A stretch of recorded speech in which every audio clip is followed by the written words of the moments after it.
Seigneur, que notre Alléluia puisse te revenir encore. Toi, le Dieu fidèle, le Dieu béni, qui nous a connus alors que nous étions nulle part, dans les péchés, dans le monde. Et tu nous as donné une vie et tu nous as donné une identité. Voilà pourquoi nous te célébrons et nous proclamons ta gloire. Parce que tu es le Dieu béni, parce que tu es le Dieu vivant. Reçois l'honneur, reçois la gloire, reçois la louange. Dans le nom puissant de Jésus-Christ, qui est notre Seigneur et Sauveur, nous avons ainsi prié. Amen. Amen. Vous pouvez vous asseoir.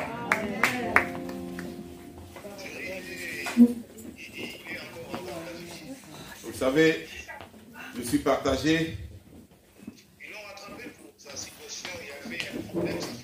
Depuis, je suis en train de me préparer pour ce kit.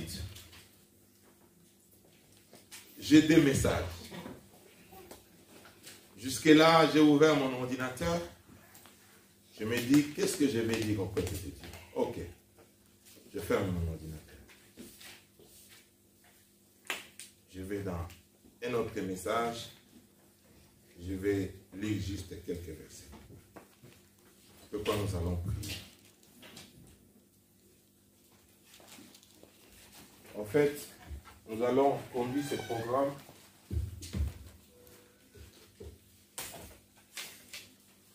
après mon message. Nous aurons un temps de prière où nous allons prier pour notre sœur. Parce que nous croyons à la puissance de l'Église et au nom de Jésus-Christ. Et après avoir prié pour elle, nous-mêmes, nous allons continuer dans la prière. Alléluia. Parce que nous avons besoin de cela. C'est très important. Je vous invite à lire avec moi Genèse chapitre 8.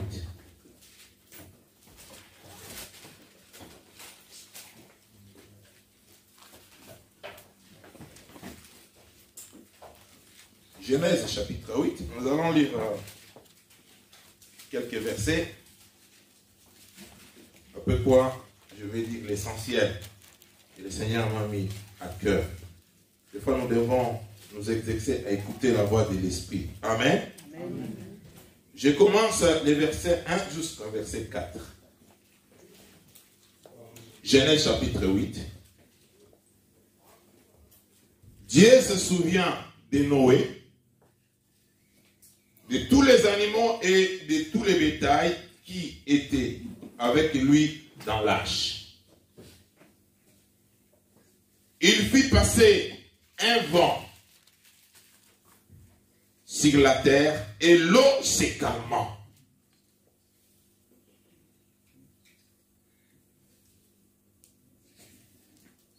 Les sources de l'abîme et les écluses du ciel furent fermées et la pluie ne tomba plus du ciel.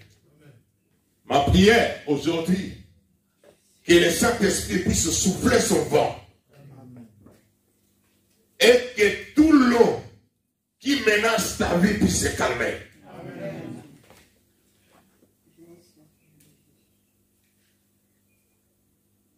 Et que toutes les écluses, toutes les portes qui étaient fermées pour que les déluge puissent détruire ta vie s'arrêtent de tomber maintenant au nom de Jésus-Christ.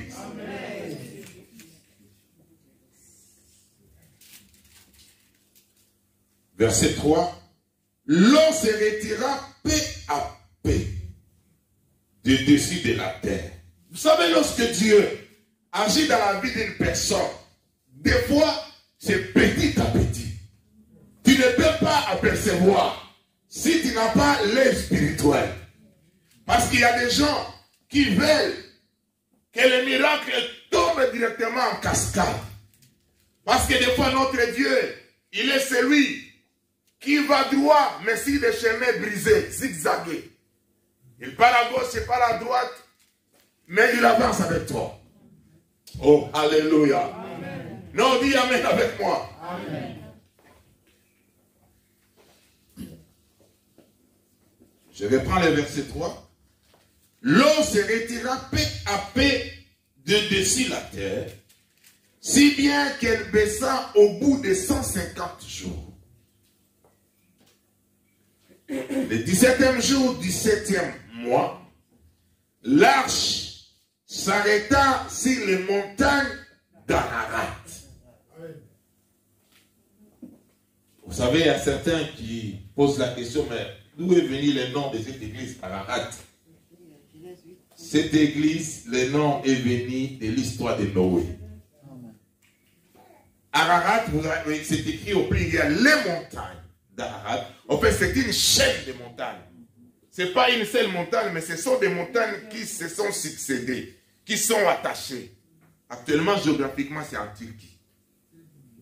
Moi, j'étais déjà en Turquie, mais je pense qu'il fallait visiter cette chaîne de montagnes. Et les scientifiques qui sont en train de chercher pour voir, trouver les débris de ces bateaux que Noé avait. Ouais, ils n'ont pas tout trouvé, parce que quand ils vont tout trouver, il se passera quelque chose. Amen. Amen. Ils sont en train de trouver des débris petit à petit. Alors, je vais sauter les versets pour lire les versets 15 à 16. Toujours au chapitre 8.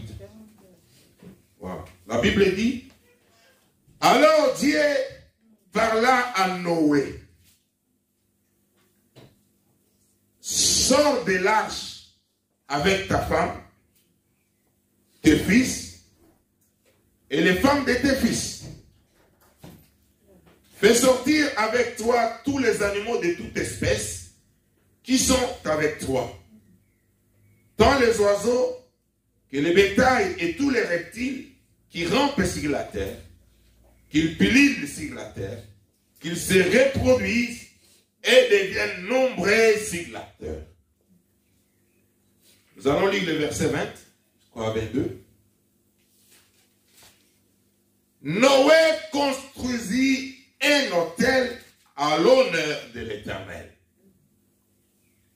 Il prit de toutes les bêtes pures et de tous les oiseaux purs et offrit des holocaustes sur l'autel. Verset 21. L'Éternel perçut une odeur. En principe, on sent une odeur. Mais lui, il a perçu. Il me semble qu'on peut voir l'odeur. Ah, notre Dieu est compliqué. Alléluia. Perçut une odeur agréable et s'est dit en lui-même, je ne maudirai plus la terre à cause de l'homme, car l'orientation du cœur de l'homme est mauvaise dès sa genèse. Je ne le frapperai plus tous les êtres vivants comme je l'ai fait.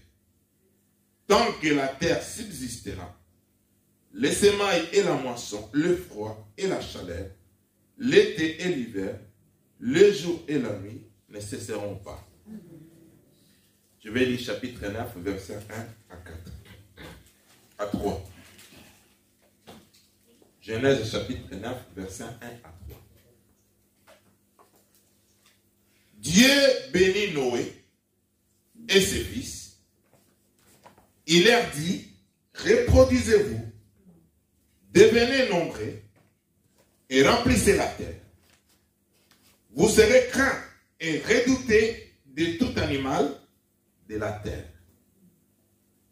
de tout oiseau du ciel, de tout ce qui se déplace sur le sol et de tout le poisson de la mer.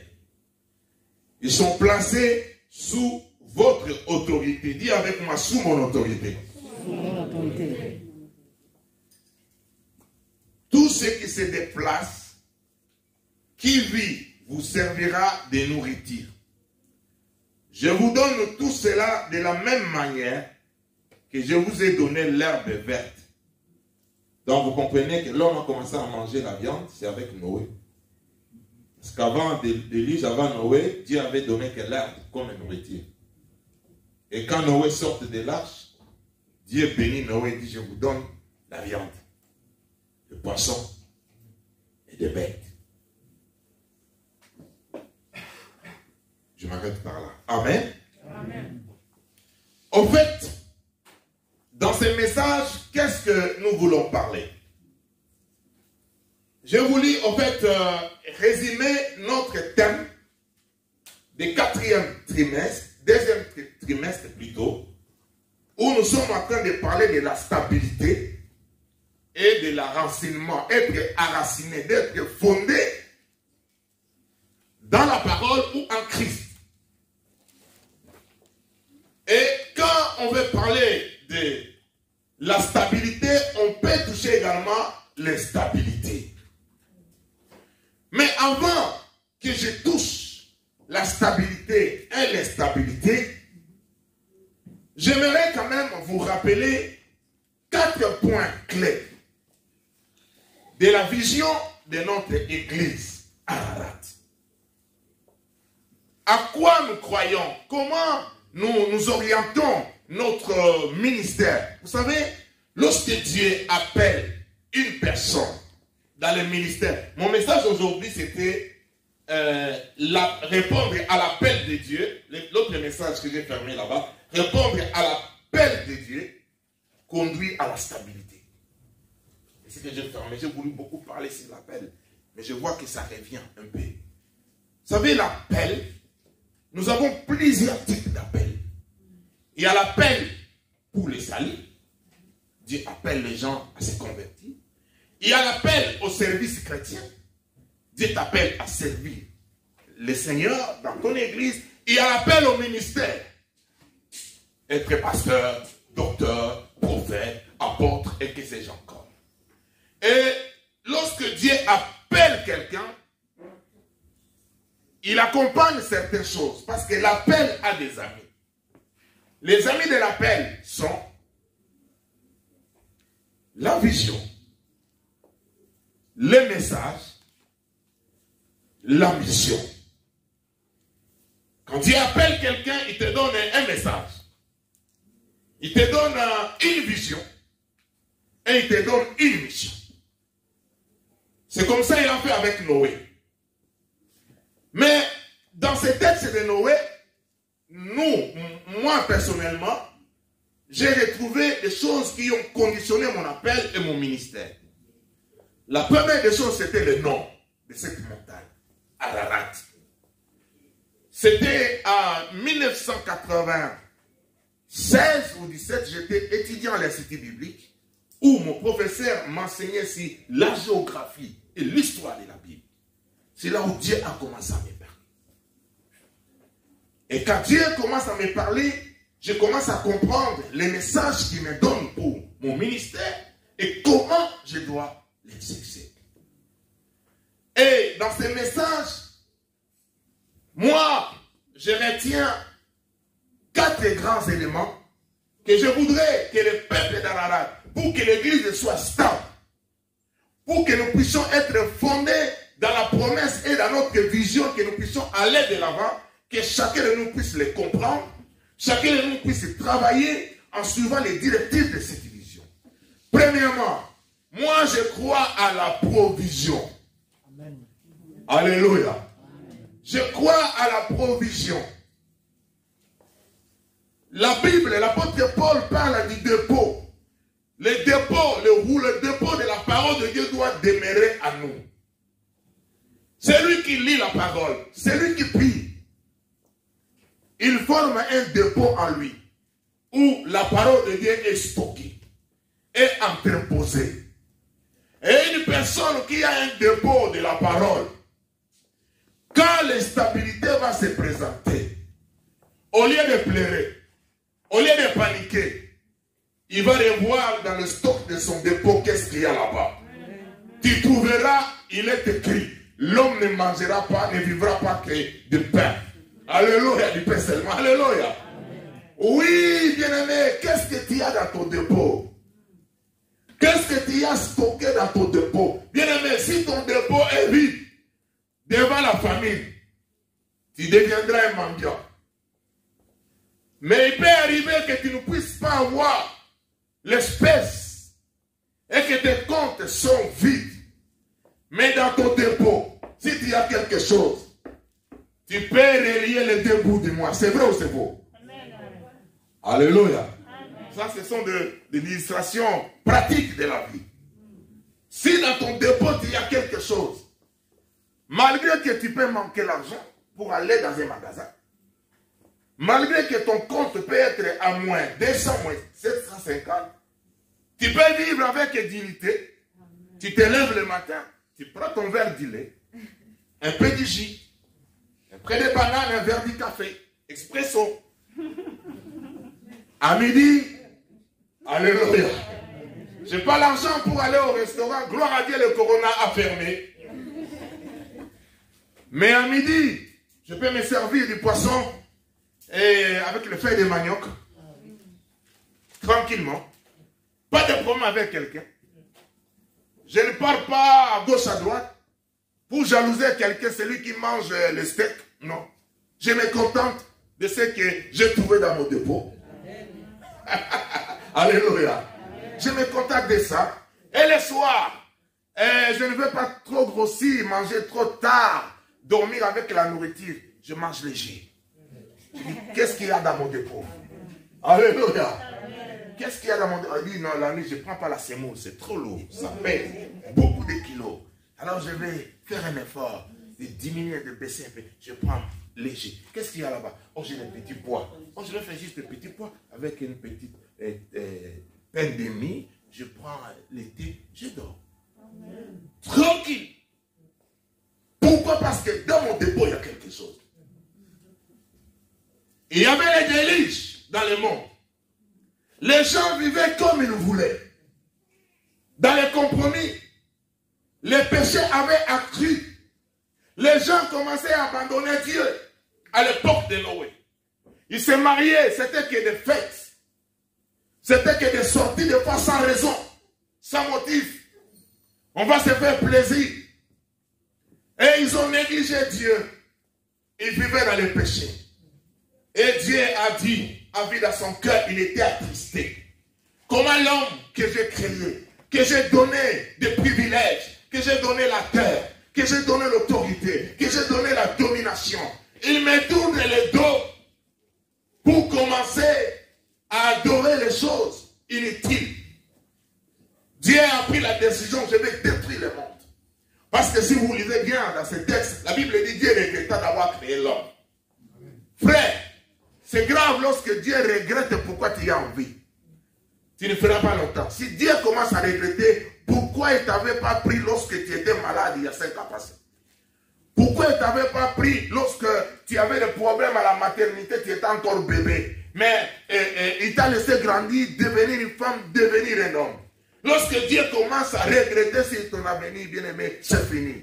Il n'y a pas d'avocat pour intervenir. Dieu regrette et il va décider, il dit je vais détruire. Mais parmi toute la génération des hommes qui vivaient à cette époque-là, Dieu a trouvé un homme au nom de Noé. Noé était intègre dans sa génération. Alléluia. Noé était différent. Bien-aimé, tu peux être différent de tous. Ouais, tu n'es pas obligé d'être comme tout le monde. C'est facile d'être comme tout le monde. Mais pour exceller, il ne faut pas être comme tout le monde. Voilà pourquoi Samson n'était pas comme tous les enfants. Tous les enfants devaient raser leur coupe cheveux, mais Samson ne devait pas couper ses cheveux. Voilà pourquoi il était différent de tous les enfants. Alors j'aimerais que tu sois un chrétien différent. Si tu es comme tous les chrétiens, bien aimé, tu seras un chrétien normal. Sois un chrétien ordinaire, pas comme tout le monde. Pas à cause de ton intelligence, pas à cause, mais à cause de la présence de Dieu qui est en toi. Amen. Et Noé est entré dans l'arche. La pluie a commencé à tomber. Les gens, ils ont cherché à se protéger, mais tous, ils sont morts. Ils sont morts. Il n'y avait pas un endroit pour se cacher. Frère, bien-aimé, il arrivera un moment, les gens qui se cachent n'auront pas le temps, n'auront pas d'endroit pour aller se cacher. Parce que le jugement de Dieu sera là. Et Dieu va frapper fort. Il n'y aura pas un endroit pour s'échapper. Il n'y aura pas des excuses. Aujourd'hui, il y a beaucoup d'excuses. Mais ce jour-là, il n'y aura pas d'excuses. Mais voilà, écoutez là où je trouve la chose. Notre premier point, l'élément de notre église à la provision.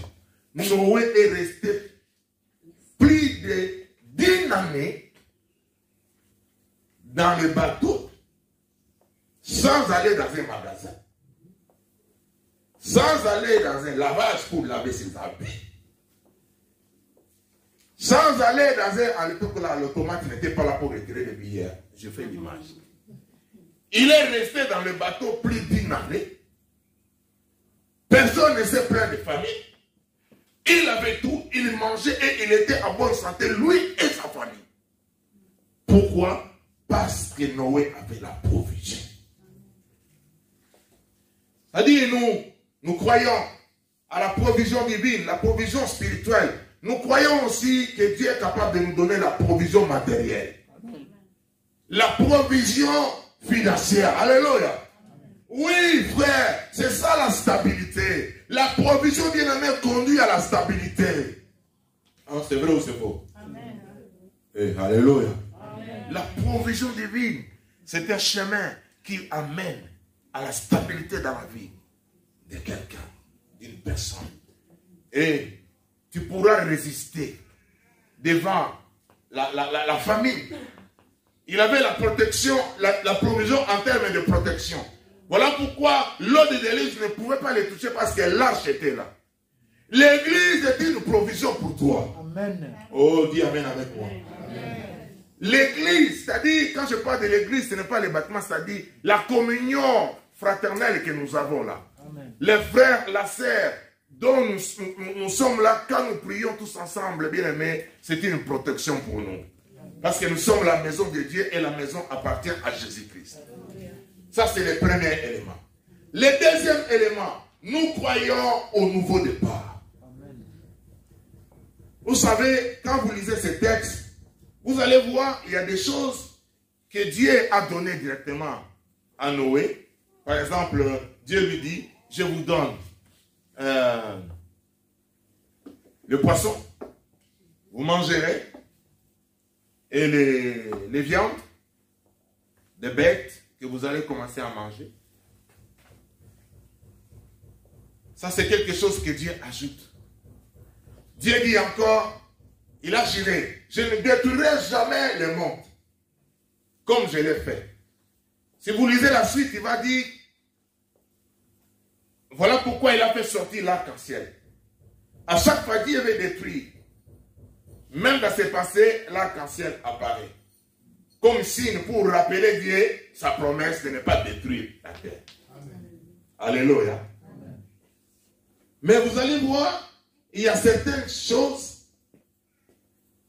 que Dieu avait déjà données à Adam, avec les descendants directs d'Adam, mais ils n'ont pas pu l'exercer, sont tombés dans le péché, dans la désobéissance. Dieu va les renouveler à Noé. Par exemple, il dit, je vous donnerai l'autorité sur les animaux de ce monde et vous marcherez sur eux. Dieu avait donné ça à Adam. Alléluia. Mais là, Dieu renouvelle. Deuxièmement, il dit, reproduisez-vous, multipliez-vous, remplissez la terre. Dieu avait donné ça à Adam. Alléluia. Mais là, Dieu renouvelle. C'est là où nous trouvons notre deuxième message dans ce ministère, le nouveau départ. Nous croyons à un nouveau départ. Notre Dieu est le Dieu de nouveau départ. Si hier tu étais malade, aujourd'hui tu peux être guéri. Si hier tu n'as pas réussi, aujourd'hui tu peux réussir. C'est-à-dire, avec notre Dieu, tu peux recommencer. Voilà pourquoi l'église n'est pas là pour se moquer des gens. N'est pas là pour se moquer de ceux qui ont échoué.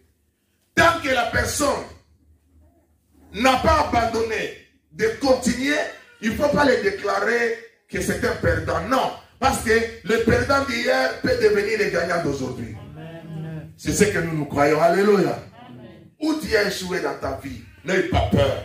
Notre Dieu est le Dieu de nouveau départ. Amen. Il faut seulement être souple pour recommencer. Amen.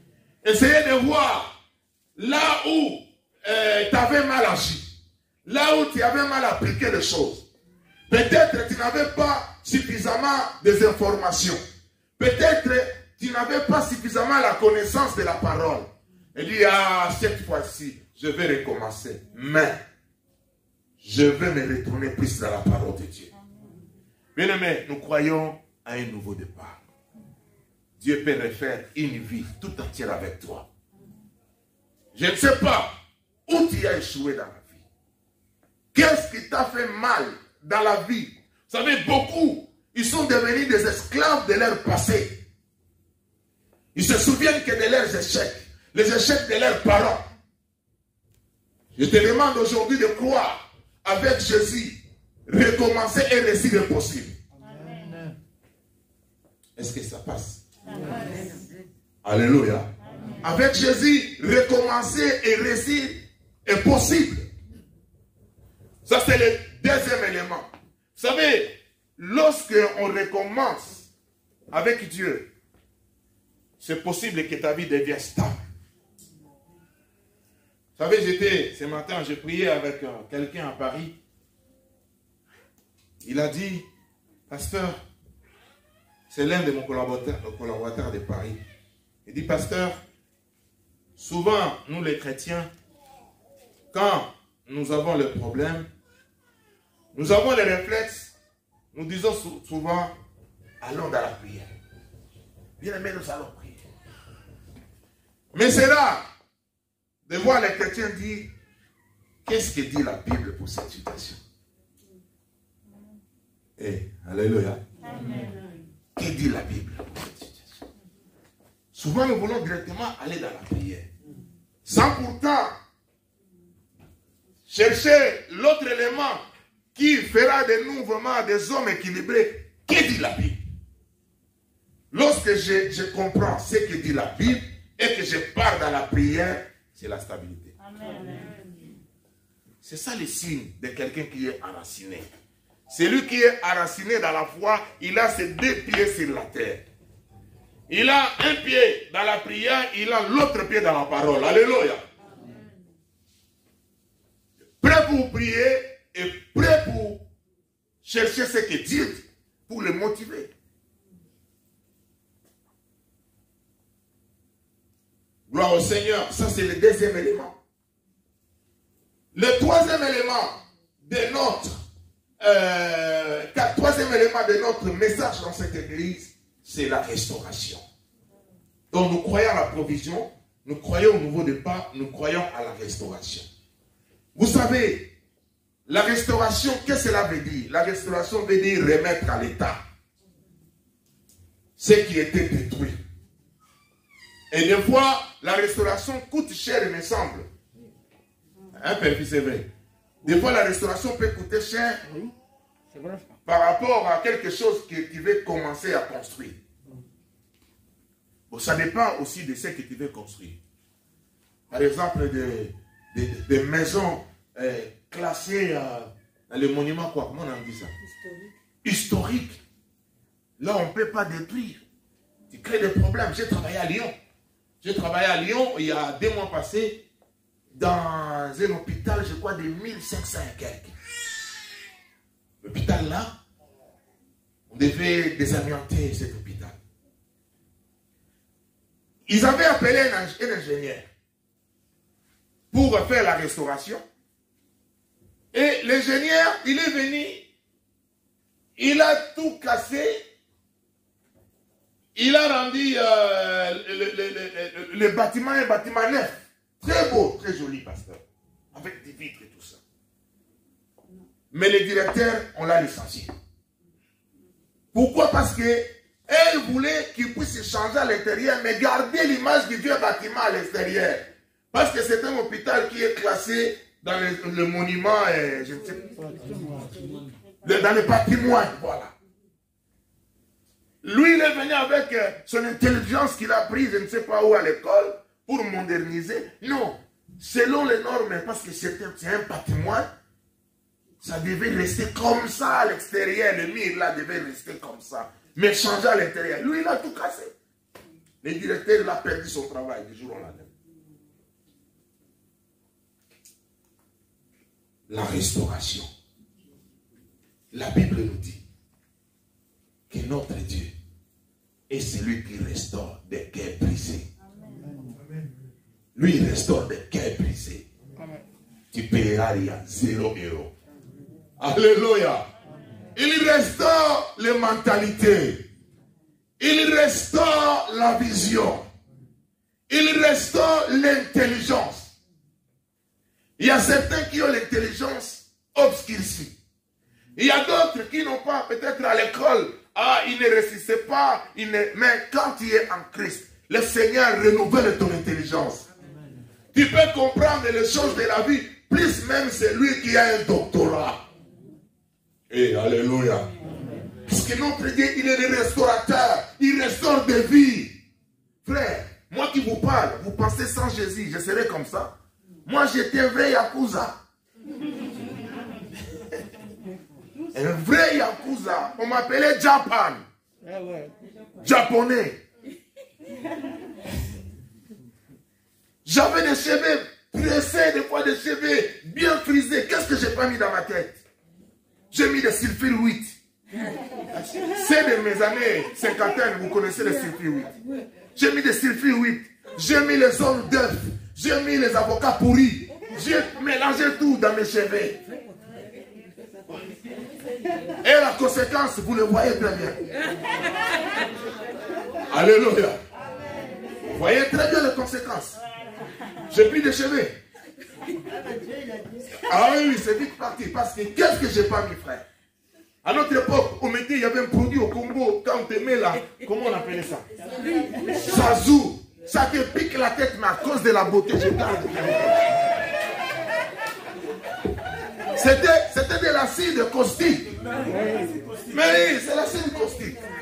Mais nous, moi, je veux que mes cheveux soient comme ça. Mes cheveux, c'était en flot comme ça. Et si ça reste longtemps, on avait un peigne, on appelait peigne chaud. À ferraille, on mettait dans les braises. Quand on met dans les braises, on met les cheveux.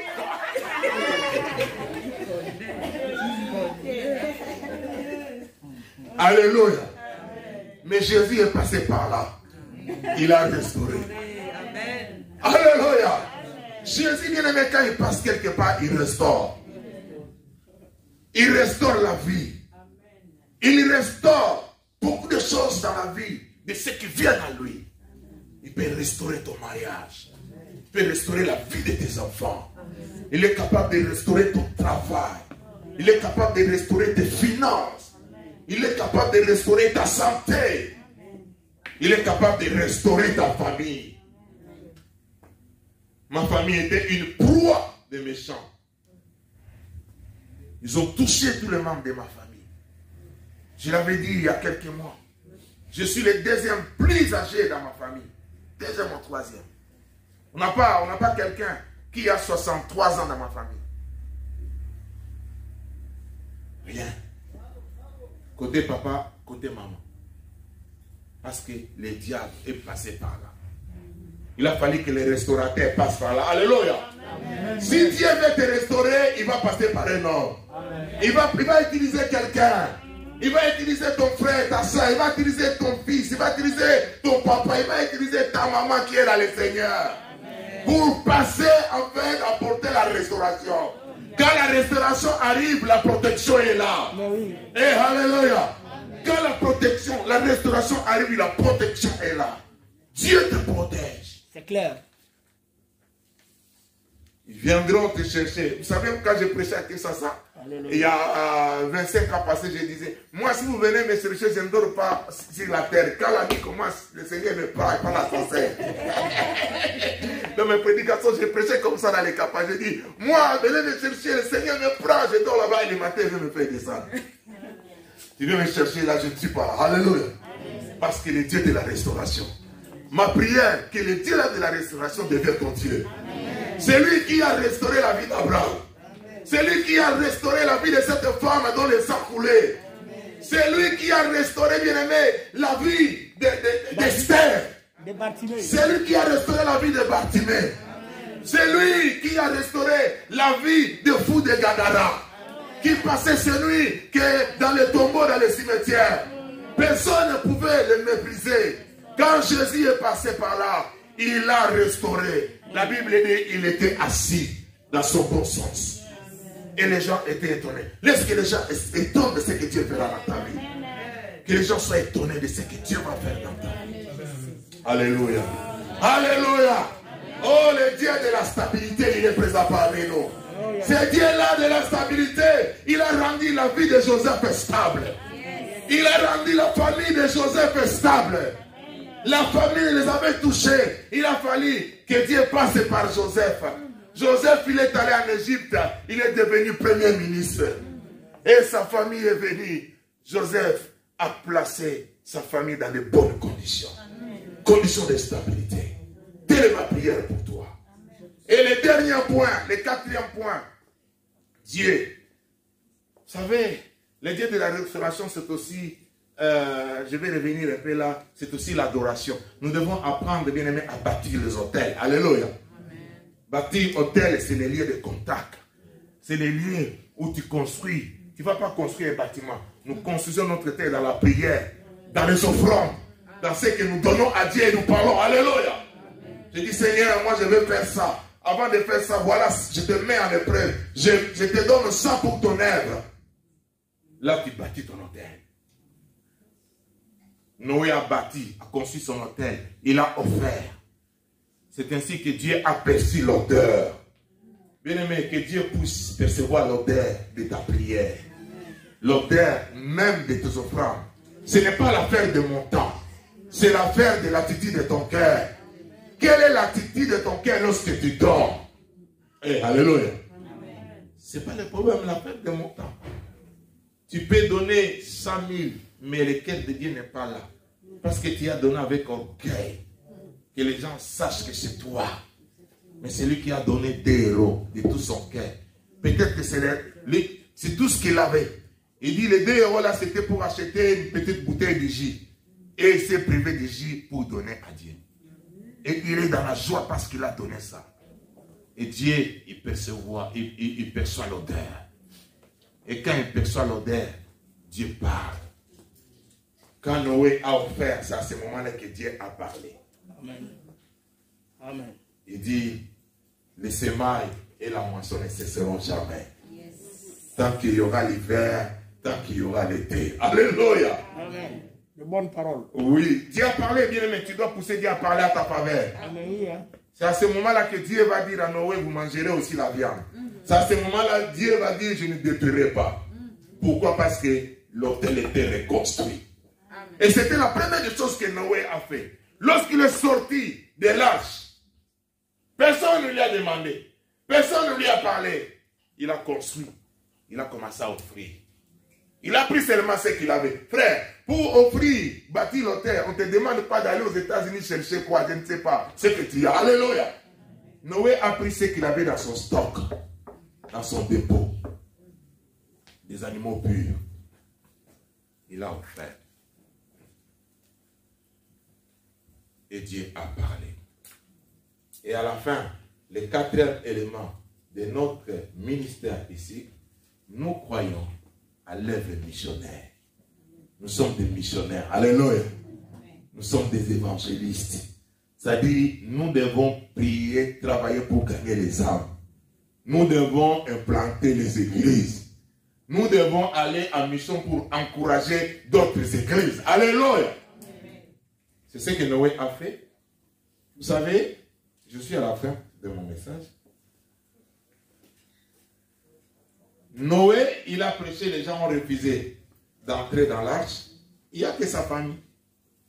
C'est-à-dire, Noé, sa femme, et Noé, il avait combien? 3 fils, hein? Avec les femmes de ses fils, au total, 8. Frère, si les gens, tes amis, si tes voisins ne veulent pas écouter ce que tu dis, prie même que les gens de ta famille écoutent ce que tu dis. Noé est entré avec les gens de sa famille.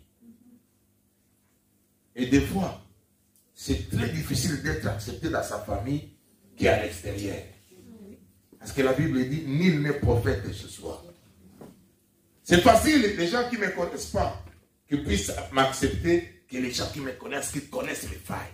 Qui connaissent les failles de Noé.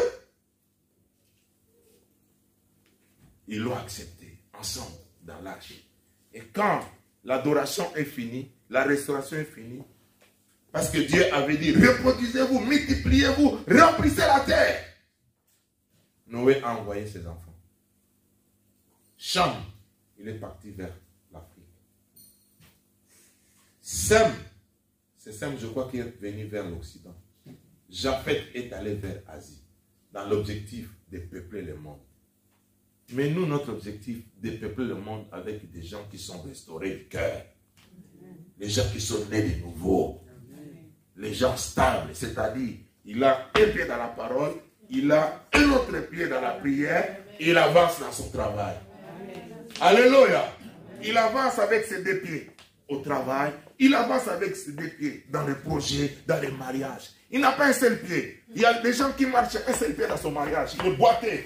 Quand on le bouscule comme ça, il tombe parce qu'il est boité dans son mariage. Il est boité dans ses affaires. Un escroc businessman au chrétien. Boité. Mais les deux pieds dans la parole, en Christ. J'avance dans mes affaires. J'avance dans mes études. J'avance dans mes projets. Comme un homme équilibré. Stable. Enraciné. Que le vent ne peut pas soulever. Que l'ennemi ne peut pas venir déstabiliser. Parce qu'il est stable. Maintenant, nous allons.